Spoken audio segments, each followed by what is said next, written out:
Showbiz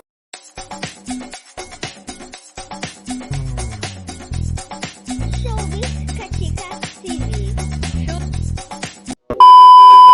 Hello mga kachika! Usap-usapan nga ngayon sa social media ang mag-partner na sila Elijah Canlas at Miles Ocampo dahil marami nga sa mga netizens ang talaga namang nalulungkot at napapatanong kung hiwalay na naman nga ba ang dalawa dahil matatandaan nga noong May 2025 ay nagkabalikan nga ang dalawa at ipinagdiwang pa nga nila ang kanilang ika-4 na taon bilang magkasintahan.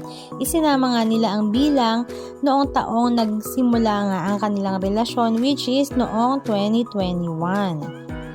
Marami nga ang nalulungkot dahil napakarami na rin nga daw pinagdaanan ng kanilang relasyon pero this time ay sumuko na naman sila. Hindi daw pala totoo ang kasabihang love is sweeter the second time around. Bumubo nga ang balita na sila ay hiwalay na dahil namataan nga si Elijah Canlas sa La Union kasama nga ang singer-actress na si Thea Astley kung saan holding hands while walking ang ganap ng dalawa sa palengke sa La Union. Marami nga ang nanghinayang dahil according nga kay Miles ay husband material nga daw si Elijah Canlas.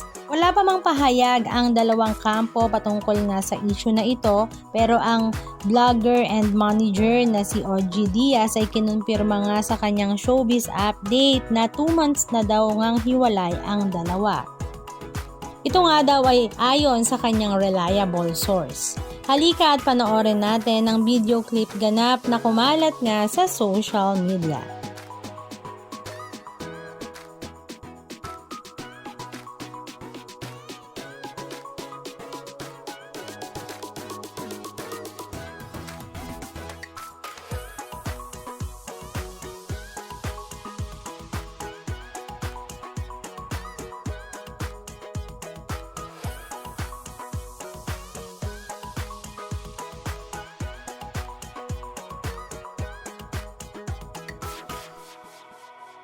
Anong masasabi nyo mga kachika? Just comment down below.